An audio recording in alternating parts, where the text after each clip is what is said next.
За сайн байцгаана уу? Та бүхэндээ энэ өдрийн мэндийг хүргэе. Тэгэд маш гоё мэдээтэй 10k спешиал дугаар маань спонсортой болсон. Тиймээс би 10k хүрсэн баяраа мэдээж та бүхэндээ бэлэг барихаар бэлэгтэй дугаар бэлдсэн.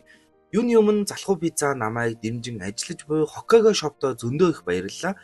Hokkaido shop нь аниме дэлгүүр бөгөөд төрөл бүрийн фигур болон хувцас хэрэгсэл гэл байхгүй маш гоё отаку дэлгүүр юм бэ нэлээ. Хамгийн гоё нь үн маш боломжийн заяа. Тэгээд маш олон төрөлтэй ёстой дуртай аниме дүрийн фигур бол ёстой. Хэдэн төрлөөрөө байж байх жишээ нь. Мөн Централ Молл салбарт Япон хэл дээр алдартай манганууд их хувилбараараа худалдаалж байгаа шүү. Та бүхэн Hokkaido shop гэх пэйжээр орж дэлгэрэнгүй мэдээлэл аваарай. За харин энэ дугаарын бэлэг бол 70,000 төгрөгийн үнэтэй аниме фигурыг 3 хүнд би бэлгэлэхээр болсон. Яаж сонгох вэ гэж үү? Энэ бичлэгийг Facebook дээрээ шеэр хийж мөн залхуу пицца сувга subscribe дарж энэ бичлэгэн доор комент бичээд л болоо. 2 сарын 16 буюу дараагийн бүтэн сайн өдөр комент дундаа санамсаргүй байдлаар 3 хүнийг тодруулж бэлэглэх байгаа шүү. Тодруулсан хүмүүс шеэр сабаа дараагүй байвал дараагийн хүндээ шилжин шүү. За тийм болохоор сабаа дарж шеэр хийхээ бүү мартаарай. Ийм гоё бэлэг бэлдэж ивент итгэсэн Hokkaido shop-та зөндөө их баярлалаа. За бичлэгэндээ орцгоё. За манай тосгондоо буцаж ирээд Какаши багштайгаа уулзаж сая их танилцуулнаа. Сая харин нууц амбууд биш тэдний багт өшөө удаан байхаар болсон ба харилцааны тал дээр ном уншиж сайжруулах гээл хэрэндээ л хичээж байдаг шүү. Какаши Сасукегийн хүчийг сонсоод Нарутог сургуулийнхаар болноо. Тэр зөвхөн Наруто л эзэмшиж чадах маш хүчтэй техникийг зааж өгөхөөр болсон байдаг. Энэ нь дараагийн түвшний Расенган буюу байгалийн элементийг шингээсэн Расенган. Гэхдээ эхлээ мэдэж авах хэдий юм байгаа.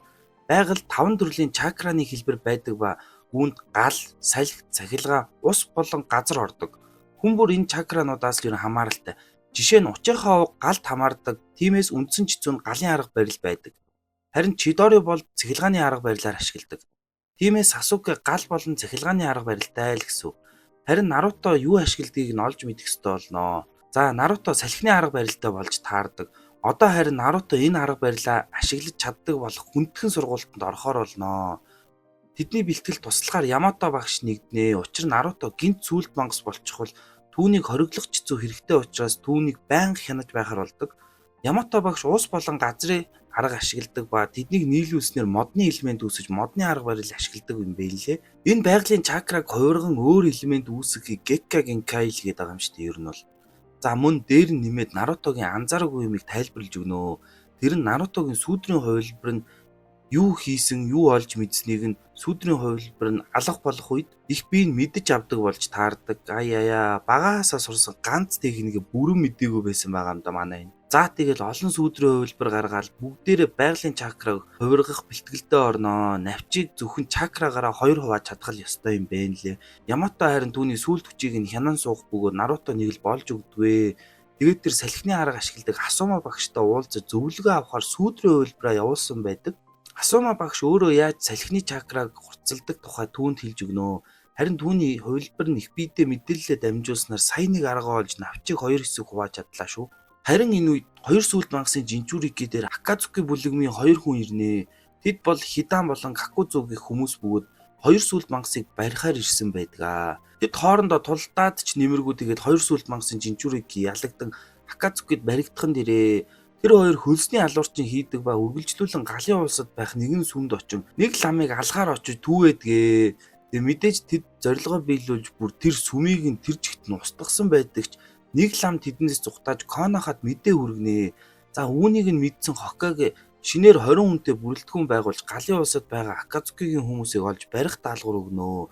Бүр барьж чадахгүйдээ тулууд алсан ч болноо л гэдэг. Энэ салаанд Асума багш байх бөгөөд нөгөө Акацукигийн олж алсан лам бол галын улсын хамгаалагч 12 нинжа нарын нэг бөгөөд Асума түүнийг өгсөнд нь маш их гашууднаа. Акацукитэй өшөө маягийн тийм бифтэл болдог. За энэ 12 хамгаалагч нинжа нь галын улсын лорд буюу нэг гэсэндээ хааны хамгаалагч гэсэн үг. Ер нь Hokkaido бол нинжа нарын тэргүүн бол галын улс гэх улсын лорд буюу хаан засаглалт удирддаг юм байна лээ. Мөн манай Асума багш тэр 12 нинжагийн нэг бөгөөд Асума ч нөө 3 дугаар Hokkaido Хирузэний хүүгэж үдээ. За тэгээ нөгөө чухал нинжагийн цогцоо үүрцэн юу ч болоогүй юм шиг нөгөө хоёр маань алхач л байдаг шүү.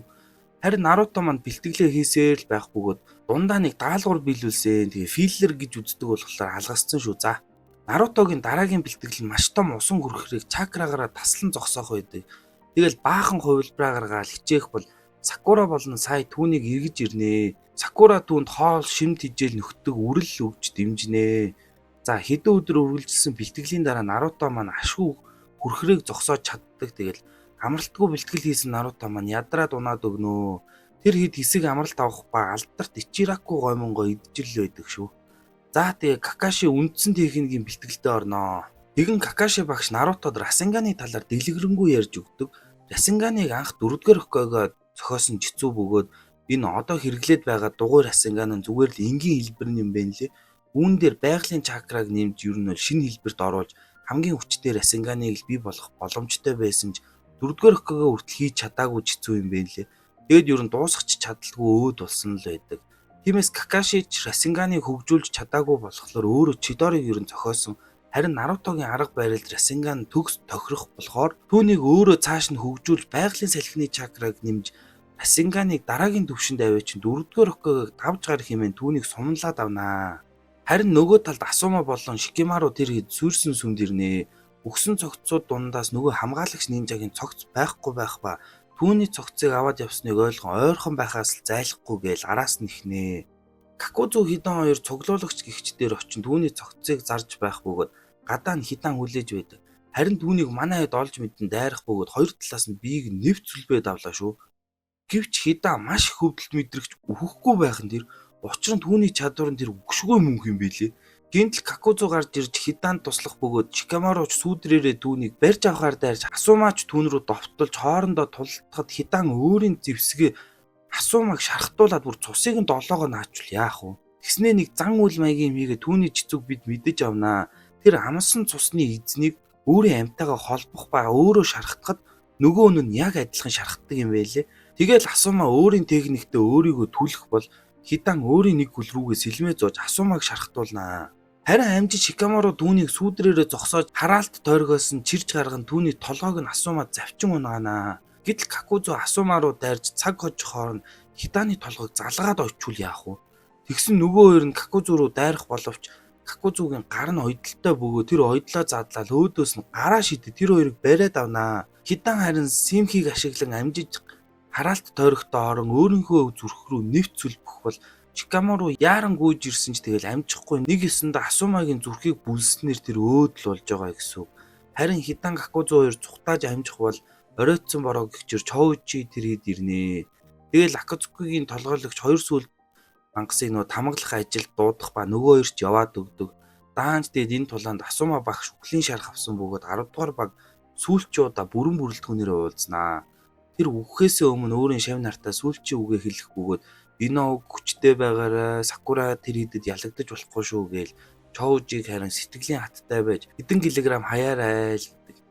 Тэгэд эцэст нь Шикамарууд өмнөхөө дурсан нөө шовгийг тоглож байхдаа хааны тухай тэр хоёр ярьж байсан байх лээ. Тэгээ тэр яриагаа санаж түүнд тэр үеийн асуултын хариултыг нь өгөх бол тэгээд бид нар яг юу гэж хэлснийг мэдэж авдаггүй. Тэгэл юу ухаантай байхыг нь сануулаад сүүлийн тамхиа хасаан өөд болдгоо. Тэнгэрч тэр тэднийг даган асгартал уйлцгаад да харж нэг. За харин Наруто нэг л болж өгөхгүй. Сүүлд мангас болж хувирах гээд нэг л арга олоогүй л байдаг. Какашич түүнд хэрэг болохоос зөвлөгөө өгнө. Харин Акацуки хоёр сүүл мангасыг өөрсдөө тамгалах процесс нь үргэлжилж байх ба тэдэнд Акацукигийн толгойлогч өөрсдийн зорилгоо хэлдэгэ. Тэгээд үндсэн зорилгодоо хүрэхийн тулд 3 алхам байгаа ба эхнийх нь хөлсний ажил хийж мөнгө цуглуулах. Тэгээд олсон мөнгөөрөө дайны байгууллага бий болгож дайн хийх. Тэгэд эцсийн алхам нь дэлхийг гартаа оруулах л гэж байдаг шүү. Багцаар байна. Наруто эд бэлтгэлийн дундуур муу мэдээ сонсох нь Асума багш үхэл байдаг. Тэгэл түүний гэргий болох Куране багш Шикамару мөн гонигт мэдээг нь хэлэн тэд түүнийг оршуулгыг хийж байдаг. Шикамарууд их хэцүү байдаг. Тэгэл аргагүй л дотны хүнээ алдаж байгаа шүү дээ. Аав нь түүнд хідэн сургаалаа альдаж иргэн сэргээх болов Шикамару Чоужи болон Иног аван түүний өшөөг авахар нууцаар тосгоноос явах гэж байхад нь Хоккайдо гарч ирж тэднийг болиулнаа. Гэвч хөндлөнгөөс нь Какаши тэрийдийг харж байсан ба бид тэднийг ахлаад явъя. Та харин бидэнд даалгавар болгож өгнө үү гээл Хоккайдод хэлээд Какаши тэрийдгээ даалгавар аван яваад өгнө. Харин Ямато Наруто ганцаараа харж үлдэхээр болдог. Тэгээд Сакура Цунадагийн тушаалыг авч ирнэ. Тэр Нарутод 24 цагийн дотор Шинжицүг эзэмш тэгээд тэр хэдийг Какаши тэрийдээ араас явуулахаар л болсон байдаг. Энэ үед Ино оюун санаа солигч зүгээр шувууны биед орж тэдний хансаас тагнах ба тэд хэдийн хоёр сүлтийг шилжүүлээд дууссан байдаг. Тэгээд шууд Шикамару тэр хоёрыг сүүдрээр хүлэгч зүгээр барьж авах ба Хиданыг ашиглан Какузу руу дайрлаа. Гэвч Какузу дайралтаас нь бултаж чаднаа. Ямато харин Нарутод хэрэг болох үүднээс хэдний юм тайлбарлаж өгнө. Тэгээд энэ нь байгалийн 5 чакраны тойрог ба Нарутогийн салхин Сасукегийн галыг өдөөж уламл хүчтэй болгох тийм хослол болдгийг тайлбарлах ба бусад байгалийн чакра бие биеэ ер нь дэмжиж тойрог маягийн юм болдгийм байх лээ. За харин тулаандаа орцгой Чоужи бие томруулж эргэлдүүлэн дайрах ба Какузу дайралтаас нь бултах тэр агшин Какаши гинт араас нь гарч ирэл зүрхэн талд нь Чидорёогоор түүний зүрх рүү сүлбнэ. Какузууч газар дунах ба Хидан ганцаараа үлдэх боловч Какузу босоод ирдیں۔ Тэгснээ биеэсээ өөр 4 мангас гаргах ба тэр мөн адил үгшгүй маягийн тэмцэцүү хэрэгэлдэг нэгэн болж таардаг. Гэхдээ тэрний 4 мангас нь өөр тусдаа байгалийн чакра ашигладаг ба гарч ирүүгүй нэг нь л унаад өгдөг. Яавэ гэсэн чинь л нөө сая Какашигийн дайралтаар нэгийг үгүй хийсэн байдаг. Тиймээс түн 4 амь үлдсэн л гэсэн үг. Шууд л маш хүчтэй салхины арга барилаар дайрахт нь Какаши цахилгаан гарган дайралтыг нь хаах боловч Ино болон Чоужиг бариад авнаа. Шикамару болон Какаши хоёр нөгөө хоёроо аврах бөгөөд Шикамару Хиданыг алах төлөвлөгөө байгаа түүнийг дааж авлаа хэмээн түүнтэй тулалд нь сүүдрээрээ хүлж аваад дагуулад ойроо гүүгээд яваад өгнө. Тэгэл Какузутай Какаши тулдах ба тэр хамгийн анх би Конохагийн шинобитой тулалдсанаа санджглаа. Тэр бол 1-р Хокаге гэж үг. Яг хэдэн ч настай энэ Какузу. Ягч үгшгүй биш тэр өөр хин нэгний зүрхийг өөртөө хийж насаа уртцхан өдий олон жил амьдарч ирсэн тийм маш их тулааны туршлагатай нэг нь л байдаг. За тэгэл Какаши руу янз янзын байгалийн чакраны хэлбэрээр дайрах ба Какаши ганцаараа тэдний эсрэг маш сайн тулдаж байдаг. Харин энэ хоёр явахт харахаас цааш хоёр тий. Харин Шикамару Хиданыг өөрийн бэлдсэн газар дээр өөрийн жицүүгээ суллах бөгөөд Хидан шууд л түн рүү дээр цусыг нь олж аван амандаа хийгээл нөгөө жицүүгээ хэрэглэлээ дээ. Шууд л өөрийнхөө зүрх рүү жада нэвт сүлбэх ба Шикамаруч газар дунаад өгнө. Гэтэл нөгөө талд Какузу Какашигийн дээр гарч яг алах гэж байхад зүрхэн зогсхон тэрэ. Яаваа гэсэн чинь Какаши түүний цусыг нь аваад Шикамарууд өгсөн ба Шикамару Хиданыг хуурж хамтрагчийнх нь нэг зүрхийг нь ер нь хүүлжилж чаддаг. Гэвч нөгөө мангасуудын нэг нь Какузу руу орсноор иргэн босноо. Гэхдээ одоо түн 3 зүрхэл үлдсэн байгаа шүү дээ тий. Тэр бүр аимшиг төрхтэй болж тэр гурыг бариад авах ба яг дайралтаа хийхэд манай Нарутогийн баг яг цагаа олж тэднийг аварнаа. Сакура саа хоёр шууд Шикамару туслахаар түүний араас явах боловч Шикамару маань Хиданыг өрхөндөө оруулж битүү хүлээд газарт маш хүнзгий нүх бэлдсэн ба түүний хэдийн хэсэг болгож энд ер нь бол мөнхөд оршуулж Асумагийн өшөөг авахаар л болдог. Тэр сүүлийн удаа багшийнхаа дүрийг харах бөгөөд түүнд баяртай хэмээж Асумагийн асаагуурыг Хидан руу шийдээд хэдийн хэсэг болгож дэлбэлж орхиноо. Тэгсэн ч Хидан үхээгүй байдаг ба Шикамару түүнийг тэр чигтэн тэгэл нөхийг нь болж энд оршууллаад ер нь бол өшөөгөө авч байгаа юм байлээ. Харин Наруто шууд шинж зүгээ бэлтгэх ба хоёр сүүдрийн хувилбараар туслуулан Расен Шүрикэн гэх байгалийн чакра хослуулсан шинэ Расенганыг бидэнд харууллаа. Дайрлаа да. Гисэн чинь яасан гэж дайснаа онож амжилгүй жицүү налгуулчлоо. Яах вэ? Наруто тэднээс дахин нэг боломж олгохыг гуйж түүнд яасан ч одоо ялагдахгүй гээл Сасукег бодож төвлөрөөл авнаа. Харин Какузу нөгөө хоёртойгоо нэгдсэн ба тэдэнтэй зайны тулаан хийхээр л бэлддэг. Бөө юм болж сүүдрээрээ хуурж байран Наруто маань шинж зүгээ онох ба бүр Какузугийн биеийг нь эд хэсээр нь салхин чакра зүсэж бүр үлдсэн 3 амьтан цог үгүй хийж орхиноо. Итгэмээргүй их дайралтын хүчтэй жицүүг харснаа Какаши Нарутогоор ихэд бахархнаа. Ийхүү тэдний даалгавар амжилттай дуусаж Акацукигийн хоёр хүнийг үгүй хийснээр Конохада буцаж ирнэ. Хокагад мэдээгээ өгөөд Шикамару Асумагийн дурсгал дээр очиход түүний гэргийг Курана жирэмсэн болсныг олж мэддэг дээ. Харин үхсэн Какузугийн бид задлан хийх ба Нарутогийн гар мөн гимтсэн байжээ. Гэтэл Цунада тайлбарлах ба Нарутогийн шинж зүүн эсүүдийн хооронд нь холбогддог чакраны утсыг хүртэл таслах чадвартай жицүү. Тэгээд мөн энэ жицүүг Наруто дахин хэрэглэх юм бол өөрийнхөө чакраны судсыг ч таслах аюултай. Тэгвэл тэр тасарсан судсыг нь одоо би байгаад ч түүнийг эдгэх боломжгүй. Тиймээс дахин энэ жицүүг бүү хэрэглүүлээ л гэдэг дээ. Аяя тэ арай гэж нэг Сасукэд зэрэгцэж очих хэмжээнд хүрсэн шинж зүй сурж байхад та тий. За ийхүү өнөөдрийн бичлэгээ өндөрлөё. Тэгээд таалагдсан бол мэдээж лайк сабаа дараад 10k-гийн giveaway-д идэвхтэй оролцоорой. Зөвхөн энэ бичлэгийн комент дундаас л тодруулна шүү. 2 сарын 16 буюу дараагийн бүтэн санд л тодруулнаа. Би тодруулсан 3 хүнийг YouTube хуудасаараа пост оруулан мэдээлэл өргөн. Тэгээд тэр хүмүүс маань миний Facebook руу чат бичээд ороод ирээрээ. Мөн хамтран ажилласан Hokage shop-той зөндөө их баярлалаа. За тэгээд бичлэгтэй минь хамт байсан та бүхэндээ баярлалаа. Дараагийн бичлэгээр уулзтлаа. Түр баяртай.